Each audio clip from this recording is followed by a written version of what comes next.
Sometimes friends are mean. Present company, expected present company. Just laugh it off. It's better than it seems.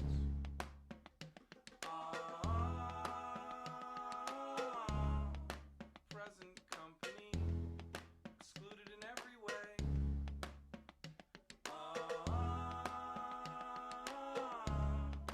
Present company makes me want to stay.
And we are live. You know, I could have just kept listening to those tunes all day. That was really getting me into the mood. Thanks, Garrett, for that little song suggestion there.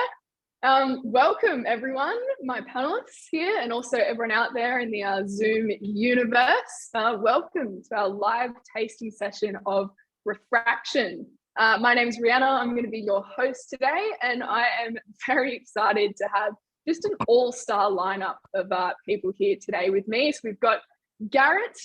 Garrett is the Brewmaster at Brooklyn Brewery, dialing in from New York City, and the author of some of my personal Bibles, the Brewmaster's Table, and also the editor there of the Oxford Companion to Beer. So welcome, Garrett.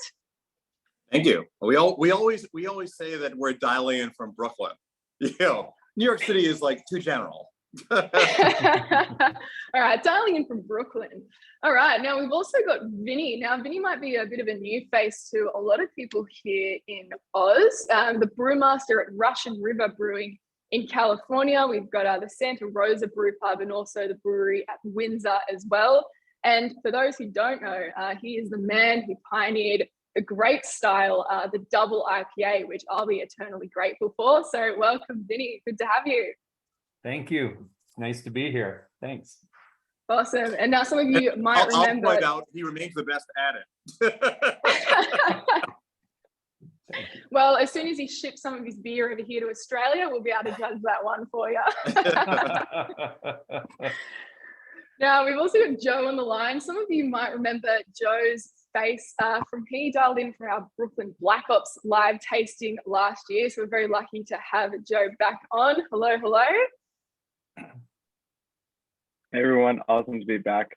This is a little bit earlier than last time. I think it's only 10 p.m. in Brooklyn, not New York City. And like I think last time we did Black Ops at like 3 a.m. New York time, which was the latest I've ever drank Black Ops, which is awesome. Yeah, in the middle of a crazy storm as well, just for a bit of extra spice, I think. And of course, we've got Paul Daly joining us on the line as well. Hello, Paul. Hi, Ree. Hi, panel. Reiterate Ree's sentiments. Pretty good to be on here with Brewing royalty. I won't fanboy too much, but definitely happy to be here and throw you guys some questions as they come along from everyone in the chat. Absolutely. I think anyone that's spoken to me in the last month or so has heard my fangirling loud and clear. So I'll hope to keep that one on the down low for this session. Now, I hope everyone has got their bottle of Refraction within reach. Also a glass to drink it from, because if you drink that one straight from the bottle, people might start to have questions. And for those Garrett, of you Garrett, do you remember these? Oh yes, I got some in here. Yeah, I break out my Brooklyn glasses for special occasion. This is definitely anytime I drink Refraction for sure. It's a Spiegel, it's a Spiegelau glass that I designed some years ago.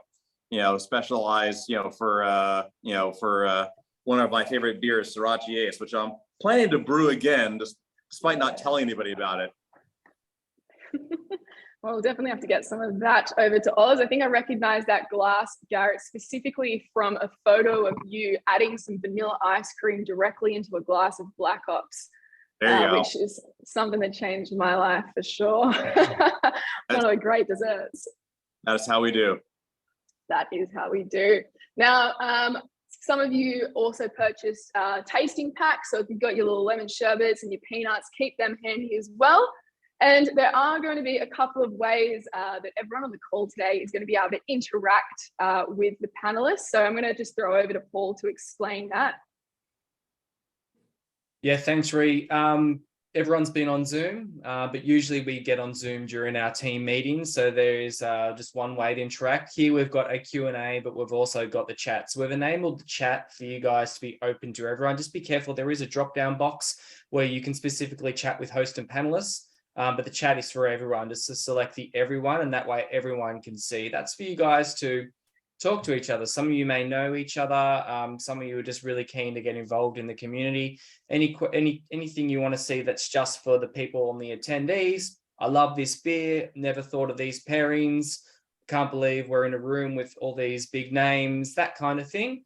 When we go over into the Q&A function, that is where you get to actually hopefully have your question posed to the people on the panel here. So if you've got a question, particularly around refraction, you'll get to see some amazing things around brewing that are very traditional in Europe, but not really, we don't see them very much in Australia over here. Maybe our palate haven't advanced as much to that point yet. But if you want to ask Garrett or Vinnie or Joe or Ree any of the questions, just put it into that. We have the option to also upvote. So if you like a question that someone's posed, you were thinking about it, but you just didn't want to ask, you can upvote someone's question. And what we'll do is we'll grab those and we'll go to Garrett, we'll go to that Vinnie, and we'll go to Joe, and we'll ask them those questions. And that's simply it. So there's the two ways of working through it, and looking forward to a great session. Awesome. Thanks, Paul. So I reckon we just get straight into it. I thought we'd kick off today by getting a bit of an insight into yourselves, Garrett and Vinnie. Garrett, start with you. For those on the call, you know, for a few people, it might be the first time that they've had the pleasure of jumping on one of these tastings with you. So do you reckon you just give us a little bit of a background on yourself and your role over at Brooklyn Brewery? Well, I mean, as I like to tell the young brewing kids, I'm 400 years old. I've always been here and I will always be here. You know, you'll see pictures, you know, from the 1800s and you're like, isn't that Garrett in the background? And yes, it is. And so, yeah, it's interesting. I was talking to some folks who are visiting actually from the Great Guinness Brewery today, and I was telling them that, you know, I'd been around long enough to watch styles like IPA go from being a historical British style that nobody brewed back in the late 80s when I started brewing professionally, to being an American style that everybody brews everywhere, you know, in what seems like a very short period of time. So we've seen great evolution, you know, over time. I fell in love with beer when I moved to England back in 1983. And it's a pretty classical American craft brewer story. You know, go to Europe, discover that they have real food and real beer, come back and make your own. And so that kind of started me down the path where eventually I slipped and fell in, you know, a few years as a home brewer, and then eventually ended up apprenticing, you know, to the master brewer, actually from Samuel Smith's, who by that time was working in New York, and learn the professional side from him. I would also point out, you know, and it's a fun thing to point out here, that apparently, and no one's actually contradicted this yet, I was told this by a group of British journalists, I'm actually the person who invented collaborations.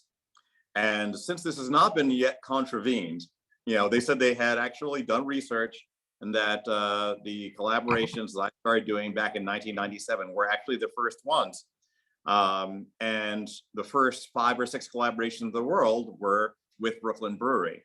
So, you know, I kind of feel like that gives me a certain standing to talk about what a collaboration should be and shouldn't be, maybe not shouldn't be. Like a collaboration that I respect, and one that I think is just a photo op. And so, you know, and we've all seen all kinds of collaborations, and it's great when people get together and they do fun things, they make connections. But I would say that when Vinnie and I figured we wanted to do something, we want it to be special. So it means a lot to, I think, both of us. Yeah. Awesome. And Vinnie, I'll throw it to you then. Obviously in Australia, we've got the real privilege of being able to brew and drink some Brooklyn beers, but not so much the Russian River Brewing beers, unfortunately for us. So yeah, there's probably quite a lot of people on the call that aren't too familiar with the brewery itself. So do you want to just give us a little bit of a background on Russian River? Yeah, before I got into the beer business, I was born into the wine business. So it kind of ties in with making these barrel-aged, wild, whatever you want to call them, you know, beers using Brettanomyces and bacteria. Obviously, Brett and bacteria aren't used in wine, but that acidic acid component to wine. So that was my childhood. And then I discovered beer, and I realized that, well, and plus it takes a lot of great beer to make great wine. So I did drink beer my whole childhood growing up in a winery. But I did discover that, well, you can make an ale in 2 or 3 weeks, whereas wine, it takes 1 year, 2, 3 years, depending what it is. So I, you know, as so many American breweries. I was a home brewer. My hobby got out of control. And, within a few years, I was brewing professionally. I made my first beer professionally at some friends' breweries in 1993, and brewed my first beer commercially at my own brewery in 1994. I did it the opposite. I just went right in and started my own brewery. Not the best way to do it, because it's you're kind of making all the mistakes on your own money. But if Garrett's 400 years old, I'm like 350 years old or something like that. But I started out making IPAs, and I do have the distinguished honor of being the one that supposedly made the first ever double IPA. Very modern style of beer, using all American hops. Back then there were no hops like Australian hops, Vic Secret, Galaxy. In America there was no Simcoe, Amarillo, Mosaic. These were all old school public hop varieties, Cascade, Centennial, Chinook, that we made IPAs with. And then fast forward, I got connected with a brewery called Russian River that was being opened by a large winery here in Sonoma County. So we're in a big wine region. So there's Sonoma County and Napa just over the hill. And Corbel is the company that started the brewery. They hired me to run their little brewery that they opened up. And we started out making IPAs and just really classic American style beers. But 2 years in, we started doing barrel aged beers using Brettanomyces and bacteria, using wine barrels from local wineries. And that was really my foundation of getting into this. But I too had taken a trip to, for Garrett, it was England. For me, it was all over Europe and as well as England. But I remember distinctly visiting Cantillon when I was 19 years old in Belgium. And that just the light bulb went off, and I said, this is magical. This is special. And eventually I knew that someday I was going to spontaneously ferment beer. And I will say, Garrett, on the collaboration thing, there's a brewery here in the United States in Boulder, Colorado, called Avery Brewery. And Adam Avery is a good friend of Garrett and mine, and my wife, Natalie. And we do a beer every so often called Collaboration, Not Litigation, because we each made a beer called Salvation, and we didn't know it. And that's how we became friends. And so we decided, instead of suing each other, we would make a beer called Collaboration, Not Litigation. And early on, I remember Adam saying to me, Garrett, do you think Garrett's pissed off that we get this recognition for doing collaborations? He was the first one to make collaborations, I think. So even Adam Avery saw it. No, That's awesome. It's a nice distinction to have. One hopes it's true. But it's my story, and I'm sticking to it. No, back in those days, I mean, I did travel, in 83, 84. By that time I was 20, 21. In 83, 84 to Belgium, Czech Republic, Germany, etc. But living in England was the thing that got me. And I was not in Europe, at the time when I was 19. So you got there, before I did. And I have to get back on this story, because I knew the stuff your dad did as lighting and television and Sinatra and all this other stuff, but I'm not sure I knew that much about the winery stuff. So we'll have to back into it. But maybe talk about well, why don't I bridge into the concept, because the concept was the thing that we kind of I started off with in a different way. Vinnie was already brewing sour beers. I put my foot in, but we never really went in a direction of looking to do mixed fermentation sours where we were adding blends of yeast and bacteria. My first foray into it about a dozen years ago was with fermentations from natural wine. And natural wine is like the hot thing now, but I was into it like 15, 20 years ago. Orange wines, natural wines, etc.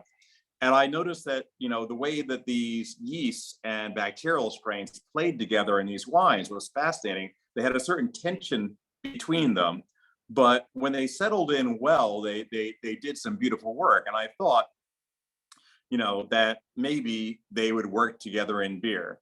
Now, to a certain extent, my version I just told of that story is apocryphal, because I have to go back to the real story, which is, I went to, to a local winery, good friends of mine. I had gotten barrels and stuff from them before. And one day they say to me, we've got lees. And lees are what drops out of a fermentation after it's done, usually referred to in a wine fermentation. And it contains everything, bits of skin of the grapes, yeast, bacterial strain, whatever is in there. And you ever had somebody offer you a gift that you didn't think was a gift, but they clearly thought it was a gift, so you have to accept it as a gift? Well, they said, well, we have lees. And I said, well, why would I want the lees? And they said, the lees are magical. And I'm like, okay, this guy wants to give me a bucket of magic. I can't not accept it. So I went back to the brewery and I added it to a beer of ours called Local One, which is a Belgian strong golden. And everybody said, well, why are we doing this? I'm like, I don't know. Let's see what happens. And I came back to that beer about 8 months later, and the beer had been transformed. All the wild yeast and bacterial strains had transformed the beer into something that seemed to be on the border between beer and wine, despite the fact that we had added very little physical material to about 200 liters of beer. So I started looking at other natural wine producers and saying, we have to work with some lees. And Vinnie had many of these beers. They were what we call ghost bottles, things that we produce that we don't sell to the public, but are, that we use to kind of work on concepts.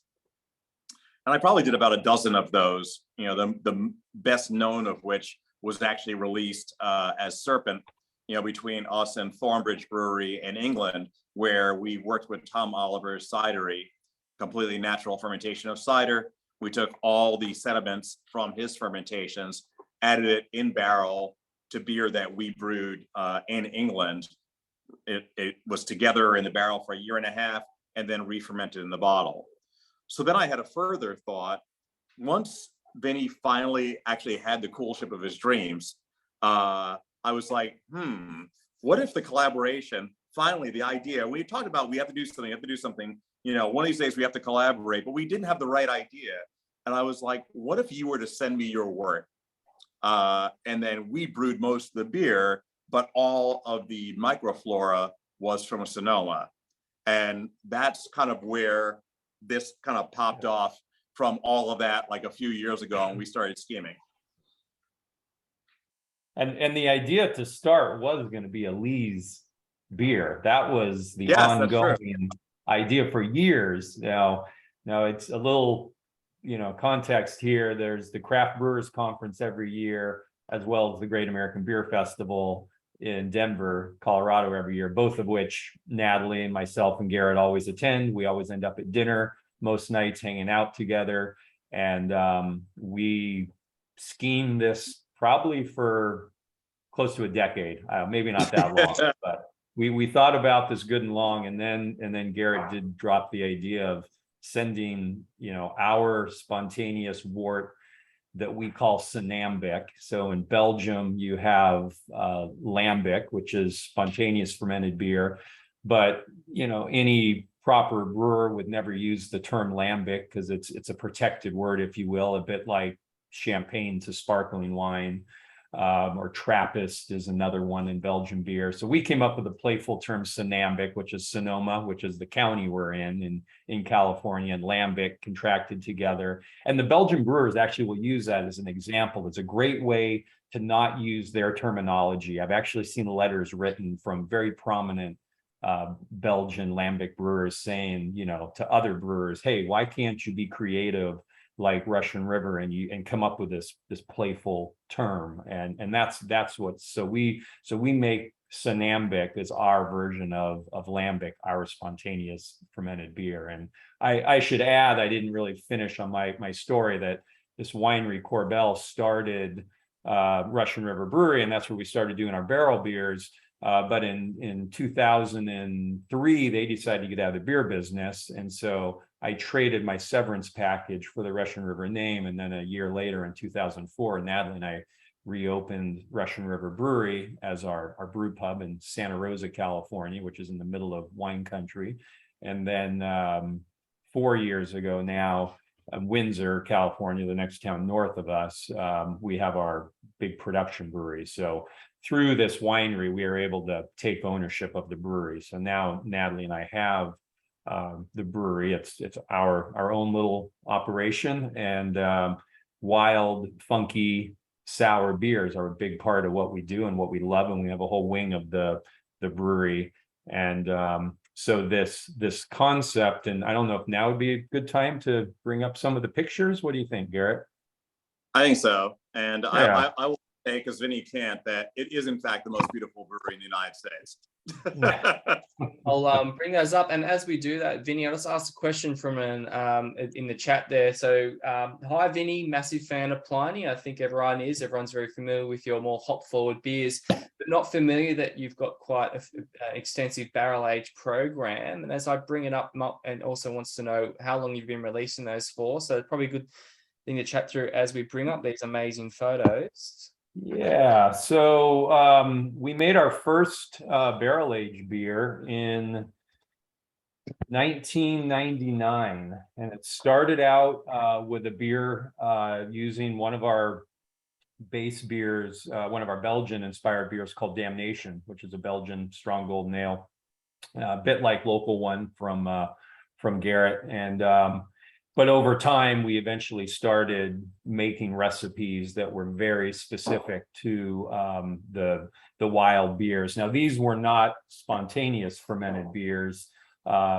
This was a beer we called Temptation, and then eventually we made Supplication, which was a brown ale with cherries, and then we do a dark ale with currants, and each of them have a different barrel: Chardonnay barrels, Pinot barrels, Cabernet barrels, depending on the beer. Granted, again, keep in mind we're in the middle of wine country, so it makes it really easy for us to procure wine barrels. And so for Refraction, which at the time the working name, which I loved, was Sonoma Louvers, as Garrett put it, it was like he opened the louvers or the windows at his brewery in Brooklyn, and the air from 3,000 miles away in Sonoma County just blew in and inoculated his wort via our worts. And that was kind of what we called it through that whole process. And so this picture here is of the outside of what we call Funky Brewery. Our brewery is literally two breweries in one. We make clean beer, where our top selling beer is Pliny the Elder, our double IPA. That is our flagship. It ends up being 65% of our production or so. It's an 8% alcohol double IPA, quite dry, bitter.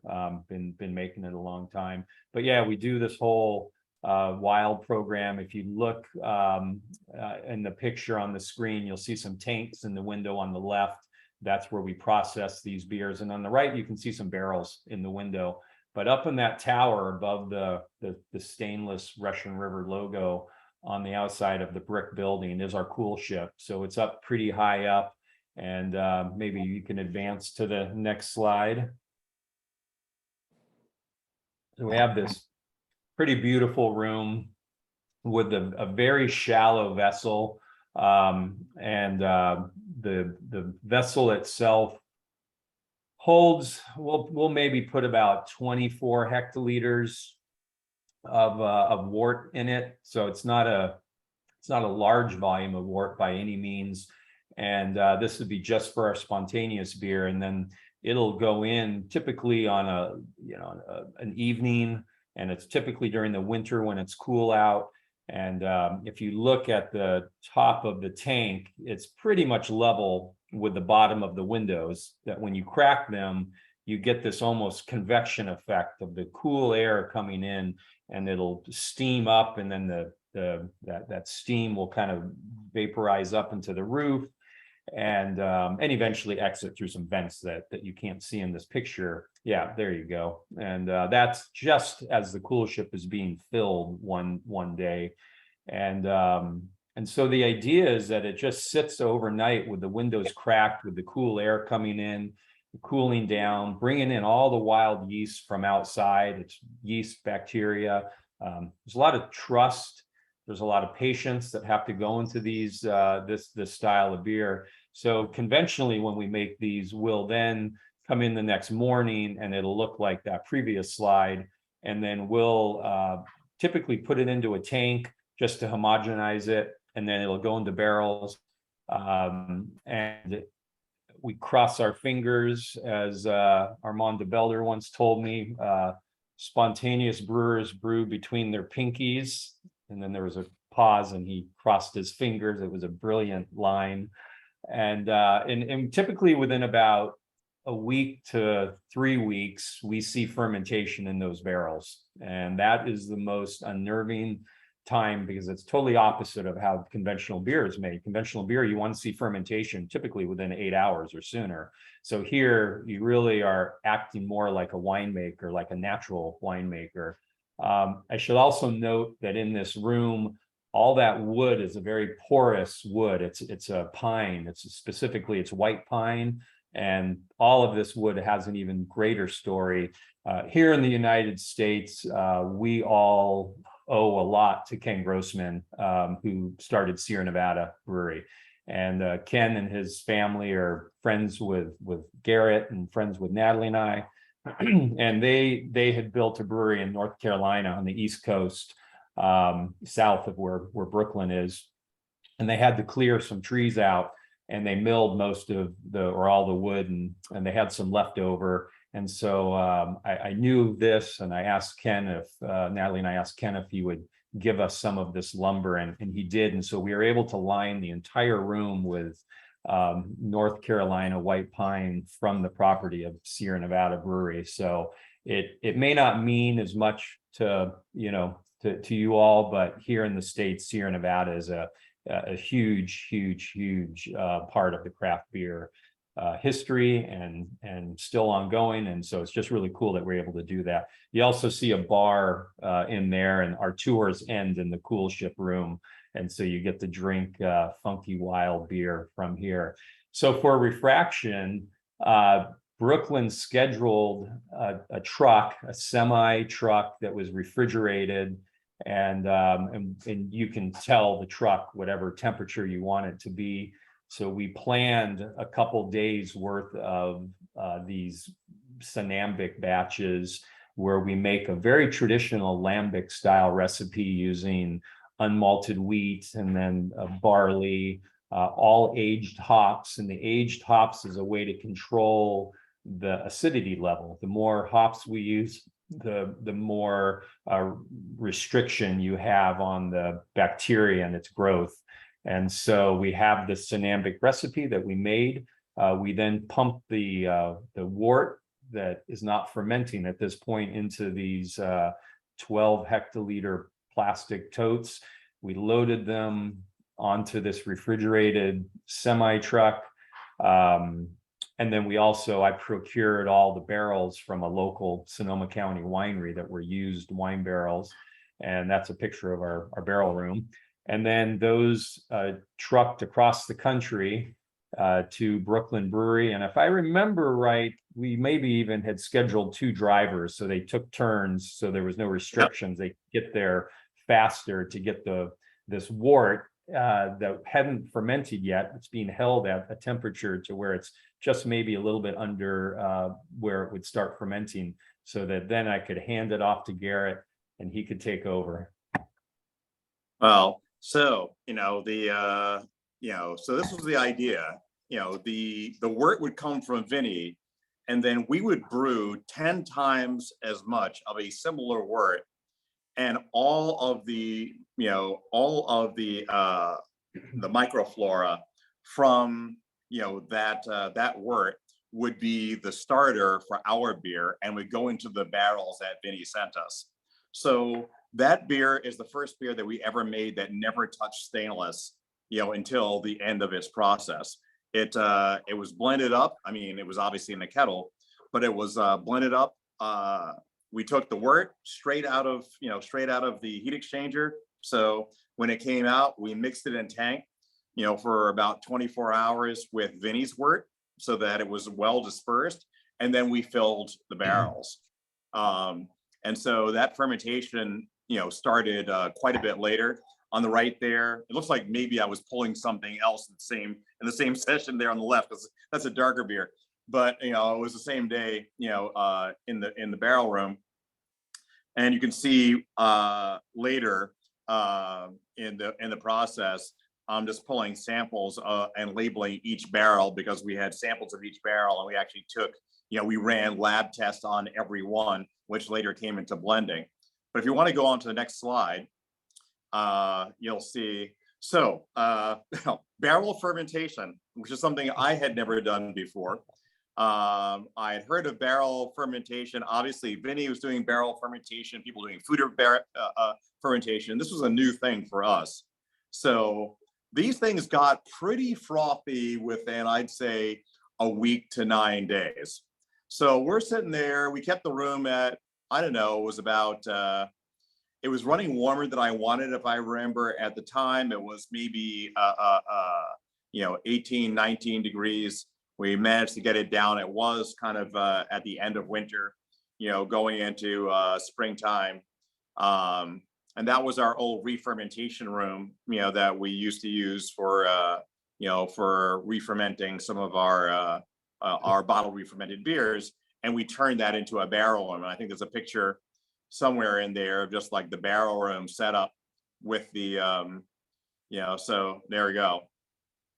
So, we got the room all set up, and it was, all refraction. Now, if you look, you might actually see, if you can, read, if you look at the upper right, what it actually says on the label is Sonoma Louvers. Because that was the working name. But later, I explained this whole idea of it was like a wormhole through space. In comes the air from Sonoma County, and it exits the wormhole through the louvers in Brooklyn. And the salespeople were like this. They could, how are we going to explain all this? And so, given Vinnie's tradition of naming his sour beers with a TION name, damnation, supplication, etc. Not always sour, but temptation. I decided to call it Refraction. And so the idea was that it's almost like a beam of light came out of Sonoma County and went through the lens in Brooklyn and was refracted into, it was carrying all of the stuff, but then it refracted into a rainbow, and I'm going to say, I think it was pretty clever. One of my better names. So, they were able to handle that a bit better in the sales department and understand what we were talking about. And this beer was laid down, I think, in February or early March of 2020, when it turned out that something happened. I kind of know, I barely remember, but something happened in March of 2020. Some people talk about pandemic babies. We have pandemic beer. Exactly. So it almost guaranteed this beer would have a year in barrel, which we always planned anyway. But it wasn't until almost exactly a year later, that we're all like fully vaccinated and whatever else, that we're feeling like, okay, now we can actually maybe start the work to bring this beer out. And not every barrel was in the same place, and we actually blended them by flavor and by where they were in their evolution through the sugars. So ones that seemed like they hadn't fermented down enough. And as Vinnie can tell you, in anything which is analogous to Lambic brewing, you will see every barrel is a little bit different. Even though they may have the same microflora in them, they might have different porosity of the wood, or whatever else is going on, or a different position in the room, a slightly different temperature, and you're going to see differences. So the idea was obviously 100% Sonoma character, but 90% brewing and elaboration in Brooklyn. And eventually that was hand bottled. Every bottle refraction was bottled by hand, on a gravity bottle filler, 6-spout bottle filler. And then corked, and then went into re-fermentation. So that is the beer you have in front of you now, and I dare say it's about time to drink it. I was just going to say that I don't have that much self-control, so I'm already well into mine. But if anyone hasn't cracked theirs yet, this is where the magic happens. Garrett, a couple of questions just came through as well, looking through those images, and I just want to know. One of them was, was that the barrel? I think you mentioned this. That was the barrel room at the Brooklyn Brewery with all that foam coming out of the barrels, correct? Yeah, that one was at the Brooklyn Brewery. The first image that you saw where I was like up on a ladder, that was actually later in our barrel warehouse. So we actually have a barrel warehouse at the Brooklyn Navy Yard, which we keep temperature controlled. And at certain times, especially during the days pre-pandemic, when we were making a lot more barrel-aged beer, at certain times we had up to 2,500 barrels in that room. So people know us in Australia probably for mostly more conventional beers, but in any given year, like Vinnie, we might make 20 or 30 different beers with widely divergent characters. So if you came to Brooklyn Brewery right now, I think you'd see 16 to 18 beers on draft, most of which you've never heard of. So being a modern brewer in that way, it's great to have a flagship, but the same way that people might have heard of Brooklyn Lager and they might have heard of Pliny, it's kind of like you had an album that you brought out in 1996 and every college kid buys it and they feel like they've discovered something new and they love it and you love it too. And when you do a concert, you're going to play 4 songs from that album, but you've had 10 albums since then, and you think you've done fascinating work and people are like Freebird, and it's great, and we're very proud of Brooklyn Lager, and it's we drink it ourselves in the fishing boat at the baseball stadium, etc. But we have a whole range of other things. So this is emblematic of those things. And I'm using the Vespertine glass because Vinnie and I got these together when we were in Belgium back in April, and at Café de Vred, and had a glorious afternoon where we picked these up. So a little bit of an interpersonal homage. But first to the nose. That nose, I'm going to say, is pure Sonoma County to me. Yeah, and I'm a firm believer that you taste with your, olfactor with your nose. And my absolute favorite part of a lambic, of a goose, is that kind of grapefruit citrus.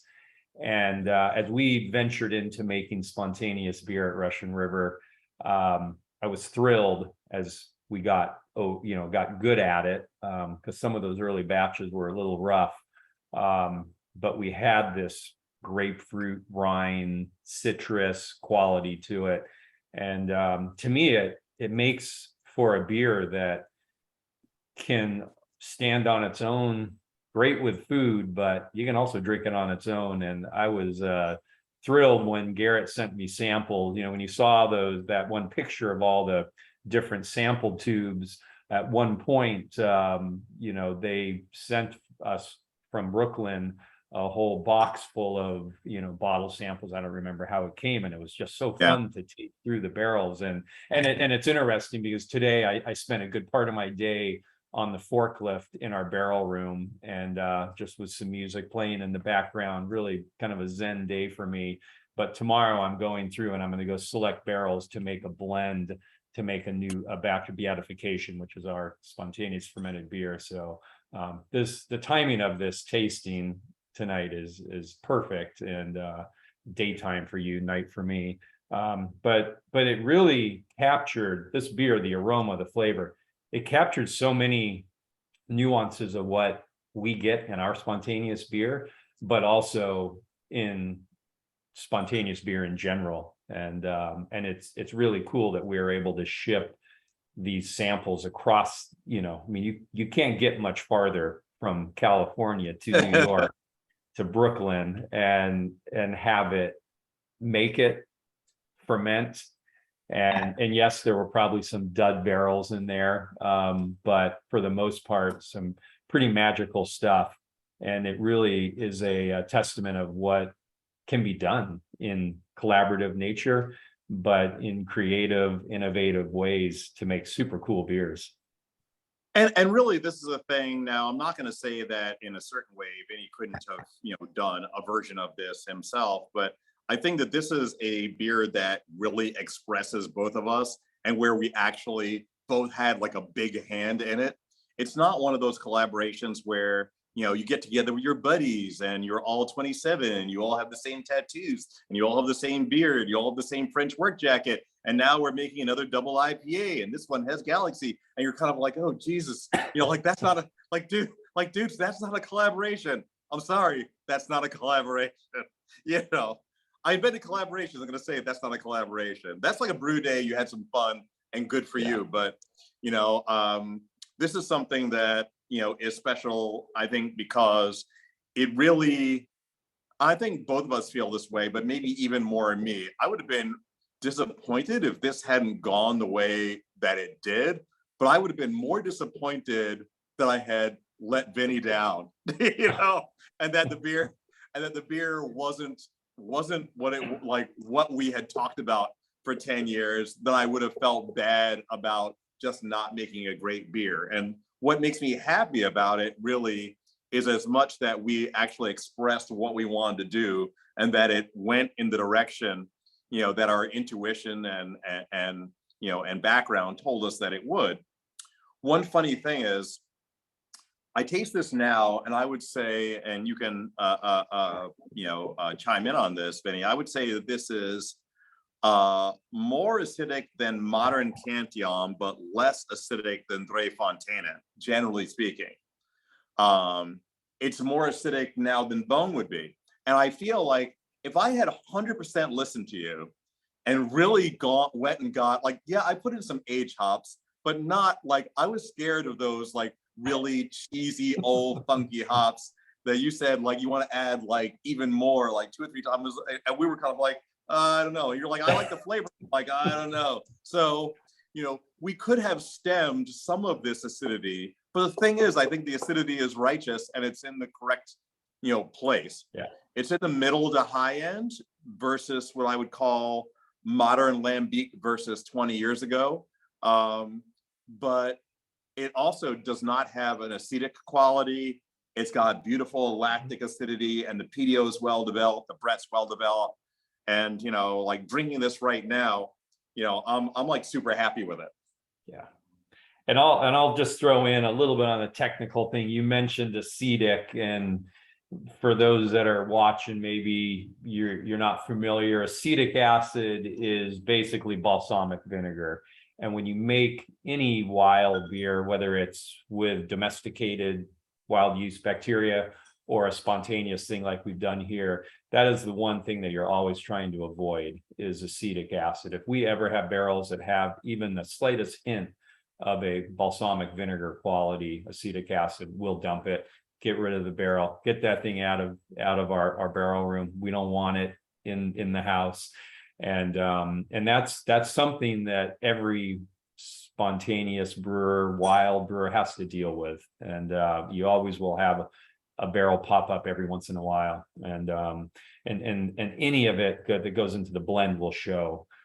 Some lambic brewers like a little tiny bit to add a little zing, but for me it's a no-go. And the aged hop thing is one of the most interesting parts of making spontaneous beer, because you control the acidity of a beer with hops, and those things just usually don't go together. But it's a really cool kind of juxtaposition in a way. And because the hops are old, they have lower alpha acids. They give less to the beer, so you can add enormous amounts and keep the antibacterial action while not adding an awful lot of hop bitterness. And I actually, entirely knew this from a technical point of view, and I had written bits of books about it and whatever else. But when the time came, I was like, oh, those smell really, that's like way out there. And Vinnie had been working with them for years, et cetera. So we did add some. So, there's part of me that says, okay, for some people, this is going to be a bit much. But at the same time, drinking it now, I've had plenty of Belgian beers that were more sour. And I think that what we like to see is structure, balance, and elegance. And I think that I feel like this beer has those qualities. And that's the important part. we used some barrels to top up other barrels and make sure that we kept the headspace air, to a minimum, so that we wouldn't end up with a Acetobacter, which requires some oxygen, to really flourish. And recently, we had some of this beer still, that was left over in tank. When I say still, we re-fermented this in the bottle to get it to a goose-like state, because for a while we actually were also selling it on the bar as Reflection. And Reflection is the still version, not re-fermented. And then Refraction, is the bottle re-fermented version. So there have actually been different versions. And then now, as Vinnie has, I think, a little bit in the past, or maybe I'm making this up, maybe I just think you've done this. We've used some of that beer to blend with some other beers to add some of those flavors and structures to different beers, because blending is a big part of that traditional process. And we made a beer called Book of Hours, which Vinnie tasted at Great American Beer Festival, where we blended it with a saison of ours. And in certain ways, that beer is almost more Refraction than Refraction. It's fascinating, not as sour, but like everything about the aroma seems to pop even more in some ways. Yeah, really, that was one of my favorite beers at the Great American Beer Festival this year. And that's a pretty old world traditional function in Belgium, where a saison brewer would go buy some lambic from a lambic brewer, and then they would make this blend and then create this very vibrant, kind of zesty, easy to drink, because that little acid pop that you get from the lambic blended in with a saison or whatever the base beer is really just lifts up the aroma and flavor profile. And our friend Yvonne de Bates at De La Seine in Belgium will grab some lambic from our friends at Cantillon and blend, and he'll blend it into a beer and does exactly this very thing. So I was really happy to taste that beer in Denver and just see how easy drinking it is. And you could imagine this beer on a warm summer day, either in Brooklyn or in California, and having this just very easy to drink, but also something that you could have with a salad or a cheese plate, charcuterie board, whatever it may be. That was a pretty tasty beer. And it's really neat to see how you can use a beer like Refraction, or in our world, the Sonambic beer. I mean, we blend a lot of spontaneous beer into our other conventional, domesticated wild beers, to add, to add complexity and mouthfeel and foundation and all kinds of things. So they're great. And that great tank beers. that tank still has a little bit in it, and it hasn't gone in a bad direction. So I'm going to use like every last drop. It's going to keep giving until it's given its all. But it's been really cool. Obviously, we didn't intend to end up releasing the beer into a pandemic, but it's something that to kind of like sit with, and sitting here talking about it. And this is the first time I think either of us have really sat in any extensive way and had a conversation around this beer in this way, because we generally see each other a couple of times a year, is pretty great. Maybe now we want to go for some maybe question time, because we've been on a lot of talking. Yeah, we didn't want to interrupt because there's a darn good conversation going on then. We're really happy to be able to facilitate bringing you guys together for such a long period talking about this. There's some really good questions. A couple of them that probably tie into each other is, when blending, what are you looking for in this barrel? So maybe in regards to this beer or other beers, and particularly with this beer, maybe following on for how different was the beer in each of those barrels that you made those little test tubes out of, Garrett, in Brooklyn? Well, I'd say there was a through line of overall, really nice character. We thought ahead to the re-fermentation in the bottle, and the danger with these bottles is that if you're if your sugar content, remaining is too high, the wild yeast can chew through all the sugar, and eventually you can have overcarbonated bottles. So you don't want to, blend in too much stuff that has a high gravity, meaning, high residual sugar. So that was our first determinant. Everything that was above a certain level, we're setting that aside, and we're choosing the ones that, have chewed through more sugar. Then, you're kicking out all the flavor outliers. This one has acetic. This one has gone like in some crazy direction. You're always going to have, something that steps out over a line somewhere.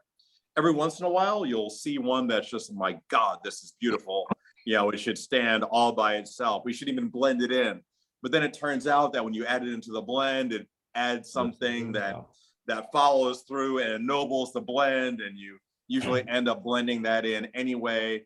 And, I think it's important. And we had 200 plus barrels to taste every barrel. And we ran lab diagnostics on every single barrel, because we really wanted to make sure, that this is correct. And I think, this is a philosophy that Vinnie and I think share, is that some people have the idea that, craft beer means that you're, playing fast and loose with everything. And clearly in certain ways we did. This is an outlandish idea, and that was going to take years to execute, et cetera. But I know that Vinnie and I both take very seriously when somebody spends, money on your beer, it constitutes a promise that you've done the best that you can. And that is a very, very serious promise. If you buy one of our regular beers, you buy a 6-pack of Brooklyn Lager and it costs you, $12 or whatever it does, maybe that was almost your hourly wage, or something, at a job that you don't even like. And if you as a brewer haven't taken entirely seriously your responsibility to deliver your very best, then, you're not only not a professional brewer, you're actually a bad person. And so it doesn't mean that, like, if you make a bad beer that you're not a good person, but it means that, you promise your level best that you're going to give people something that's actually worth their money. And that's why we put, not just a matter of reputation or whatever else, that effort into making sure that we're going to do our damnedest not to turn out bottles that weren't great to drink. I know that Vinnie takes, it every bit as seriously, if not more than anybody I know.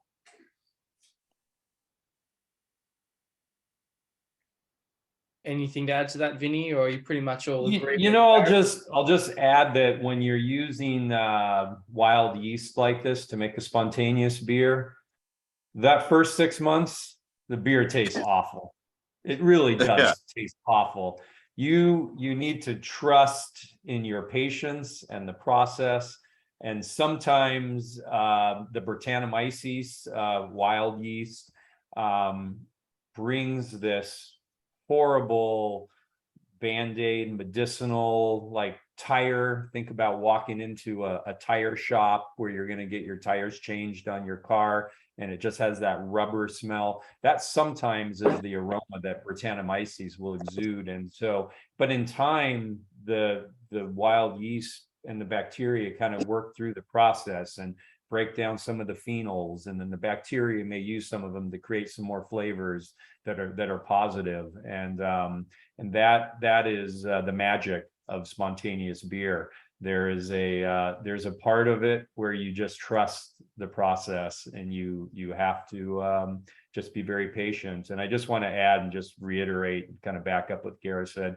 For me personally, I'm a big believer in blending in that exceptional barrel because it'll lift the overall quality of the rest of the blend. Where in the wine industry, winemakers will often pull their absolute best barrels to make a reserve.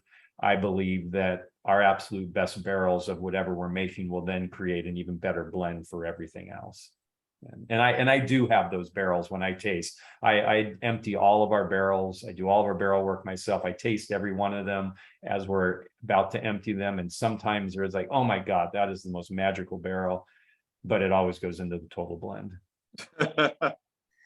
Nothing put aside for your own private reserve, just one bottle or anything? No. Yeah, no director's cut. Very No, selfless. consumer first. We're moving very slow here. We've answered exactly one question. Yeah. So Exactly. I'll let you get on to the next. It's fine. There was a question that came back quite a while ago, half an hour, when we were showing the cool ships with that kind of spontaneous fermentation in the cool ship. I won't try the Flemish like you said before, Vinny. Let you do that one. Have you had any beers that just didn't work out that you just had to get rid of in that Oh, sense? we've dumped plenty of wild beer, and at some point, I can't remember who said this, but if you're making, wild spontaneous beer, if you're not dumping beer, you're at some point you're probably not trying hard enough. It just kind of goes with the territory that unfortunately you do have to dump some of it. One of the things that we've learned is that it really makes it's good practice to come out of the cool ship into another tank just temporarily to homogenize it so that the wort that's at the top of the cool ship gets homogenized with the stuff at the bottom, because the stuff at the top technically has been exposed to more of the air and whatnot. And so that was just a lesson we've learned over the years that is good practice. And we are on the hour, but we only have 2 more questions left. Do you just want to quickly run through that? Then we'll wrap things up, conscious that in New York time, it is getting very late. I think there might be a couple of home brewers online. What is the base wort used for refraction? Well, it's actually used pretty close to what Vinny was just talking about, a classical cloudy lambic style wort, using a good chunk of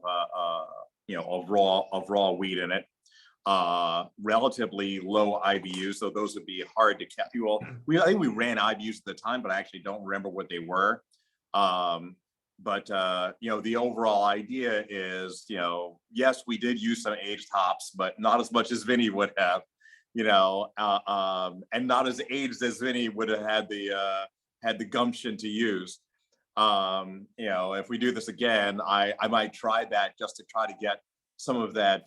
These days, Cantillon and Beaune, when you drink their straight lambic, they're actually fairly mellow. Like, of course, they have acidity, but and then Drefontainen is like I don't know, 1.3 times more acidic than this, in many cases. So you have a real range, of stuff out there. But no, it was a fairly classical wort. There were relatively minor differences, between, and Vinny and I talked about this, several times before we brewed it. We bounced back and forth almost every day about like what the wort composition was going to be. And I'll just throw in on those aged hops. I don't know if you remember, Garrett, when we were at Drefontainen earlier this year, and then the day before that we were at Cantillon, but Werner told us that the average age of hops right now at Drefontainen is like 17 years old. Yes. So and I think our average age of hops right now at Russian River is about 12 years old. So wow. If you ever need any aged hops, we have plenty. Used to be that brewers just gave us all their old European cultivar hops, and so we have a truckload of aged hops at Russian River.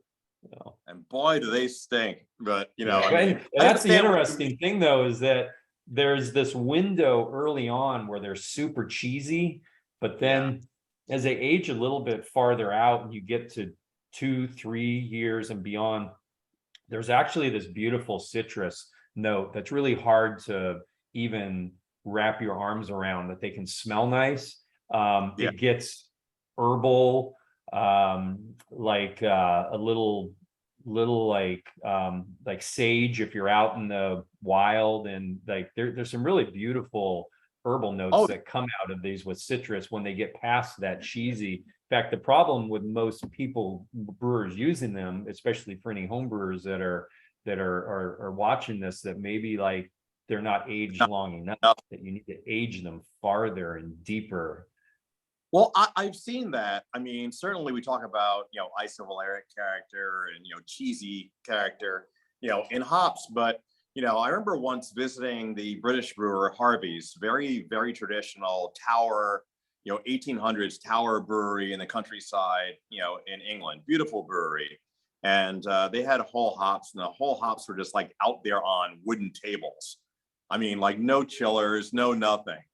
And the whole place kind of smelled of like, kind of cheesy hops and hay. But when that hop was translated through their process, through that yeast strain and into that beer, I got to say, like, they were just beautiful, in a way that, and it's a shame that so many, people, not just American brewers, but around the world, only will recognize American hop character, modern Australian hop character, modern New Zealand hop character as hop character, and they don't recognize the gorgeous character of some of the older varieties, but also, good things that can happen, both in the beer and in the hops through oxidation. Yeah. Awesome, guys. Now we are going to wrap up in a sec, but we are drinking a lambic style beer, and I think it would be an absolute crime to finish off this session without asking Garrett, Vinnie, what is your ultimate favorite food pairing for this beer? Oh, that'd be quite, I'm going to say that I have not, I haven't found it yet, not because, I tried a bunch of times and failed, but because like when I'm drinking it, I'm usually drinking it, and I think it speaks well of the beer itself by itself, because I'm kind of concentrating on the beer. And so, and because also one of the ways that I learned about, beer pairings is going out and doing beer dinners with these beers. We released this beer into the pandemic. Things are still kind of squirrely and we don't quite know what's happening. So literally this beer hasn't really made it out to beer dinners yet, because there've been no beer dinners for like the last 3 years. And so, certainly I am looking forward to, I have actually ceviched some fish with it. And had it with ceviche, and it was like absolutely beautiful. I know that sounds like too much acid, thing and an acid beer, but it actually works tremendously well. It's beautiful with with fresh goat cheeses. I've had it with sort of tangy goat cheese chicken quesadilla, and it's really good. It's great with seafood. But I kind of feel like there are all kinds of other things that are going to come down the pike. Like I haven't had it with a pork dish yet, where I can just see the acid slicing through all the fat, of like a Schweinhaxe or something, like that. So I'm kind of looking for, I think this beer has years in it, and I'm looking forward to what we're going to be able to do with it in the future. Yeah, I would throw in a beer like this, like salmon, like it's cut through that fattiness of a salmon. It's just perfect. Similar beers that we make, we've done pork or beef dishes, kind of similar to what Garrett talked about. Haven't done it with this beer specifically, but we've done beer dinners where we've used a wild sour beer like this in lieu of the vinegar and the dressing for the salad. Using the beer can work there. We've used again, not specifically with Refraction, but with Beatification, our spontaneous beer, we do some oysters where the mignonette sauce had a sour beer used in it. So it can be used with food, but as a pairing, salmon just jumps out because of that fattiness. And salmon's something that they fish locally here in the Sonoma coast, so it's something that we have fresh for certain times of the year. Well, the smoked Hawaiian huli huli ribs sound really good. I was thinking all kinds of like pork dishes. You think about the various acid, acid sauces that are used, for barbecue. Whether they're tomato-based sauces or, some of the sweeter ones, or the vinegar-based or the mustard-based, they all have a tangy, quality to them because, that interaction with pork is just going to be great. I also think, I mean, I haven't done it yet, but now I'm thinking I'll do it any day. Yeah, pineapple component would work well. And like classic mule frite, I would do mule frite with it. Personally, I'd probably, add a little cream and shallots and whatever else. And that's going to be good, so there's there's a lot of run room, and it's sold quite well for us. And I know that Vinnie was saying we're going to need some more, selling we out. need another pallet soon, Garrett. The pubs Yeah. are doing really well with it. Yeah, Brings so me it's, joy when I'm working in the pilot brewery, and I might have even sent you a text with the picture, Garrett, in between a couple of the fermenters, and I could see the big B Brooklyn with the blue label, and some couple sitting at a table drinking it. That was pretty cool. So, well, we want to thank everybody for taking their time, like halfway to the moon, in Australia from Brooklyn and from California, and for drinking and enjoy our beers. And we're glad that we were able to send you something special. Awesome, guys. Thank you so much for taking the time and jumping on. I know that I learned so much during that session, and I just think this beer is an absolute cracker and feel really privileged that we've been able to experience it over here in Oz. So really, looking forward to what comes out of the barrel aging programs for both your breweries in the next short while, and hopefully we can bring some of that over as well. Vinnie. Oh, she's gonna put she's putting the hooks in. Oh yeah. Hopefully we twitch can the shoulder, wriggle free. Hopefully we can get over to the US and see you guys in person and catch up for a beer shortly anyway. But thank you so much, and we'll see you again soon, hopefully. Cheers. Right. Much appreciated, everybody. Thanks. Ciao.